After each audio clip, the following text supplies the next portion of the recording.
Hello, welcome to this week's Wild Spirits News. My name is Sibylle and today I'm going to tell you to be shamelessly not busy. We all want to slow down and enjoy the good things in life and, eliminate stress. We can all agree on that. We all like to do these things. And yet, at the same time, whenever two people seem to meet, the exchange goes along the lines of, "Hi, how are you? Keeping busy? Yeah, rushed off my feet. Oh yeah, I gotta run, bye." That seems to be all we ever talk about. If you don't believe me, just notice it. Spend a week listening to people who meet or accidentally or even in a planned way, what they talk about in the first seconds of meeting. And therefore your mission today is to learn how to not be busy and feel good about yourself. Task number 1 is recognize the habit. I mean, this exchange that I've outlined above, we're all familiar with it, aren't we? And it's really hard to resist if you meet somebody and they start this familiar dance of who's the busiest in all the land. It's really hard not to chime in. So your task is to become aware of this.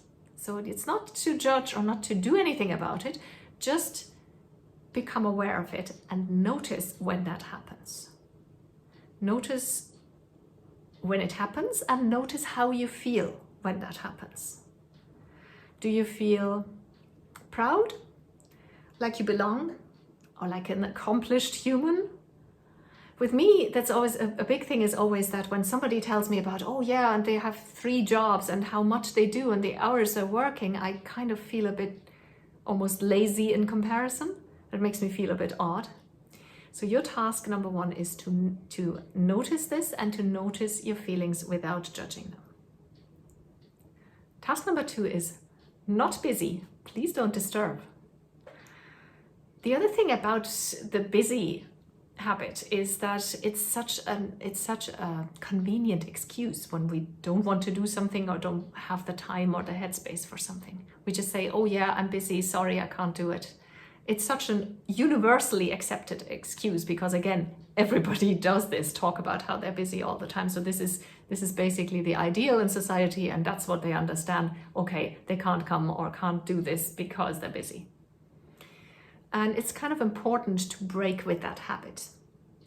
So the important thing to be able to do this is to have some alternatives ready. So when you're put on the spot, you don't panic and then say again that you're busy. And you can think of this in advance. Here's a couple of suggestions. You could say, I just don't have the headspace for this right now. Or you'll say, I'm sorry, I have other plans. Or if there are people who expect specifics from you, you know how some people don't let you get away with something generic. You could say, oh yeah, I've scheduled time for my XYZ, and that should be your passion. I scheduled time for practicing the piano. I've scheduled time for archery. I've scheduled time, whatever. On that time, can I go get back to you on that? And this is deflecting something without having to resort to the universal excuse of being busy. It's very important that you do this because it changes something in your brain if this is not the first thing you always resort to when put on the spot, because this is no longer your state of being. Task number 3 is actually force yourself to slow down. I mean, all of this is no good if you don't actually become less busy in your life, right? And it can feel very weird at first, because I'm going to suggest to you now to schedule not being busy. I know this sounds very weird, but bear with me, it's like all things a habit, and you'll see the benefit after a few weeks.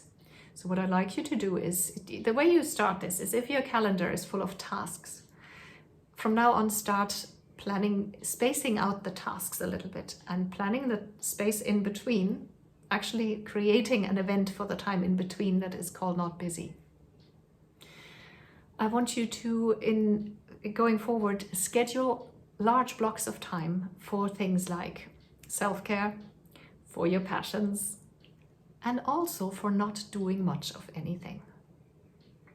And stick to this calendar, stick to this schedule time, see how it makes you feel. And again, it will feel very ridiculous and weird at the beginning, because being busy and always keeping busy is as much a habit as anything else. So give yourself a few weeks and just notice how things change, because I predict that after a few weeks, you will feel your body relax, that tension, that stress tension that we tend to hold. That leaves you, your shoulders drop, your face relaxes, seriously. You feel your body relaxing and your spirit expanding, and that is a wonderful feeling of not being stressed. Task number 3 is let me know. What do you think of this? Are you a busy junkie, or have you already maybe slowed down, or do you plan on putting this into practice? Reply to the email that you got the link to the video with and tell me, and I'll write back to you, I promise. If you didn't get the link to the video in an email, that means you're not part of the Wild Spirits community yet, and you should join us. Go to wildspiritscoaching.com and fill in that little form there. You'll get 1 email per week. It's 100% spam free. You'll get some extra articles and information in those emails, and recommendations of books, of other resources, and sometimes you get exclusive offers that are only for my subscribers that nobody else ever gets to see. So go to wildspiritscoaching.com and sign up, or you can Google Wild Spirits Coaching. That'll get you to the website as well. Thank you for watching.